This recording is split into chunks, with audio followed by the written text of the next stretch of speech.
Welcome back to my channel. হাজির হয়ে গেলাম নতুন আরেকটি রান্নার ভিডিও নিয়ে। আজকে আমি এখানে করে দেখাবো বাসি ভাত দিয়ে একটি নাস্তা রেসিপি।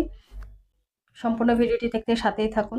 প্রথমে প্যানে দিয়ে দিলাম কিছুটা তেল, দিয়ে দিচ্ছি একটু পেঁয়াজ কুচি। পেঁয়াজটাকে হালকা 10 সেকেন্ডের মতো ভেজে নিয়েছি। এরপর দিয়ে দিলাম পেঁয়াজ পাতা বা পেঁয়াজ কালি যেটাকে বলে, সেটা কুচি কুচি করে কেটে দিয়েছি।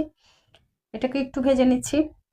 এখন আমি দিয়ে দিচ্ছি তিল, সাদা তিল ব্যবহার করছি। আপনারা চাইলে এটাকে স্কিপ করতে পারেন অথবা চাইলে একটু পরিমাণ কম বেশি করেও দিতে পারেন। এরপর নিয়ে নিলাম একটি গাজর। গাজরটাকে একদম ছোট ছোট গ্রেট করে দিয়েছি। গাজরটাকে একটু ভেজে নিচ্ছি।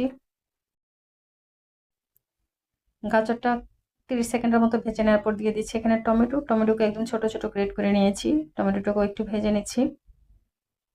অনেক বাচ্চারা সবজি খেতে চায় না, আমার বাচ্চাগুলো সবজি খেতে চায় না, তো তাদেরকে বিভিন্ন প্রসেস করে আমি সবজিটা এভাবে খাওয়াই। অনেক সময় দেখা যায় ভাতের সাথে তো খেতে চায় না, যদি এইভাবে করে দাও এটা কিন্তু খুব ভালো পছন্দ করে। সো আমি এই পদ্ধতিটাই অবলম্বন করি আর কি। তো আমার এখানে দেখেন সবগুলো একদম তেলে ভালো মতো ভেজে নিয়েছি। এখনো কিন্তু আমি কোনো ধরনের মশলা ব্যবহার করিনি। এখন দিয়ে দিব হাফ চা চামচ লাল মরিচের গুঁড়ো, হাফ চা চামচ হলুদের গুঁড়ো, হাফ চা চামচ লবণ। এরপর এটাকে আমি মিলিয়ে নিচ্ছি। আপনারা চাইলে লাল মরিচের গুঁড়োর পরিবর্তে এখানে কাঁচামরিচ কুচিও ব্যবহার করতে পারেন। যেহেতু বাচ্চারা খাবে, কাঁচামরিচটা আমি এই জন্য অ্যাভয়েড করেছি। কাঁচামরিচ যখন ওদের মুখে পড়বে, ঝাল লাগলে ওরা কিন্তু ফেলে দিবে, খেতে চাইবে না। এর জন্য আমি লাল মরিচটা দিয়েছি যাতে সুন্দর মিশে যায়। এরপর নিয়ে নিলাম বাসি ভাত, আগের দিনে রান্না করা ভাত ছিল, এটা অনেক পরিমাণে ভাত ছিল। ভাতটা দিয়ে দিলাম। কালারফুল সবজিটার সাথে ভাতটাকে খুব ভালো মতো মিশিয়ে নিচ্ছি। এখানে কিন্তু একদম চুলার আঁচটা লো করে দিয়ে আস্তে আস্তে আস্তে করে মিশিয়ে নিতে হবে। আমার ভাতটাকে আমি এভাবে নেড়ে চেড়ে ভেজে নেব প্রায় 4 থেকে 5 মিনিটের মতো। এর মধ্যে ভাতটা সুন্দর মতো ফ্রাইড রাইসটা হয়ে যাবে। বাসি ভাত দিয়ে এটা ফ্রাইড রাইস হয়ে যাচ্ছে, ভেজিটেবল ফ্রাইড রাইস। তো এভাবে করে নিচ্ছি। অনেক সময় ধরে রান্না করছি যাতে খুব ভালো মতো রান্নাটা হয় এবং মশলার সাথে সবজিগুলোর সাথে খুব ভালো মতো মিলে যায়। ভাতটা যেন কোনোভাবে সাদা সাদা বা টেস্ট যেন কোনোভাবে কম না হয়, সেজন্য একটু বেশি সময় ধরে আস্তে আস্তে নেড়ে চেড়ে রান্না করছি।